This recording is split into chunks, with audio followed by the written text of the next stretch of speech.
فرماتی ہے کہ میں نے اپنے بیٹے کو جب جنم دیا نا تو ایسی خوشبو نکلی کہ مشک میں ویسی خوشبو نہ تھی، اتنی روشنی نکلی۔ رأیت قصور شام، میں نے شام کے محلوں کو دیکھا، مصر کی چراگاہوں کو دیکھا۔ ہمارے گھر کا ماحول یہ ہے، آپ کے گھر کا کلچر سوسائٹی بھی یہی ہوگی جو میں سمجھ رہا ہوں، یہی ہوگی۔ جب ہمارے گھر میں بچے پیدا ہوتے ہیں تو دروازہ بند کر دیا جاتا ہے، یہی ہے نا، کوئی دوسرا تو نہیں ہے نا؟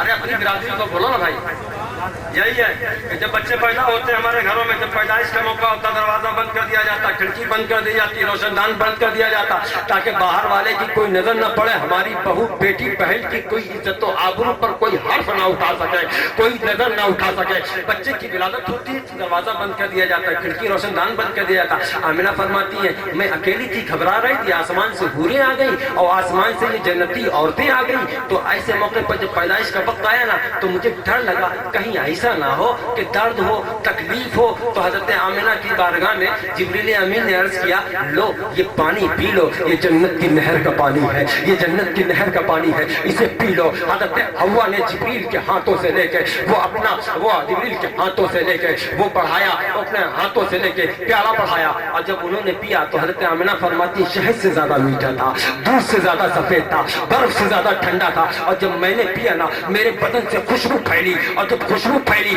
تو مجھے درد کا کوئی احساس نہ ہوا، لیکن جب میری آنکھیں کھلی نا تو یہ کعبہ کا نور چمک رہا تھا، یہ آمنہ کا تارا چمک رہا تھا، اور کس شان کے ساتھ میں چمک رہا تھا، کہتی ہے خرج منی نور، مجھ سے نور نکلا، اللہ نے بھیجا تو کہا قد جاءکم من اللہ نور، میں نے نور بھیجا۔ وہ نبی جو تشریف لائے وہ کہتے ہیں انا من نور اللہ، میں اللہ کا نور بن کے آیا ہوں۔ بند کمرے میں لیٹے لیٹے، دروازہ بند ہے، کھڑکی بند ہے، روشن دان بند ہے، سارے راستے بند ہیں، اندھیرے کمرے میں کچھ بھی دکھائی نہ دے، نہ باہر کا اندر نہ اندر کا باہر۔ اور آمنہ کہتی نور اتنا نکلا کہ دیواروں کے پردے ہٹ گئے، سبحان اللہ، نور اتنا نکلا دیواروں کے پردے ہٹ گئے، اور میری نظر لیٹے لیٹے بند کمرے میں لیٹے لیٹے مصر میں جو اونٹ چل رہے تھے، شام کے جو محل تھے جو جگمگا رہے تھے، میں نے سب کو دیکھ لیا، اور خالی دیکھا ہی نہیں، اونٹوں کی گردنوں میں جو رسیاں بندھی تھی، گھنٹیاں بندھی تھی، ان کے بجنے کی آوازیں اسی کمرے میں نے سنی، اسی کمرے میں سن لی۔ اب سالم جب نبی کے پیدا ہوتے ہی نبی کے نور میں آمنہ اتنی دیکھ رہی ہوں تو آمنہ کا لال کتنا دیکھتا ہوگا جو صحابہ نور ہے، جو خود نبی کے نور کی روشنی میں۔ آمنہ ہزاروں کو اس کی دوری کی آواز کو اگر سن رہی ہے تو وہ نبی کا عالم کیا ہوگا، جن کے بارے میں اعلیٰ حضرت فرماتے ہیں تو وہ نزدیک کے سننے والے وہ کانے لالے کا مطلب سنتے ہوں گے، یقیناً سنتے ہوں گے۔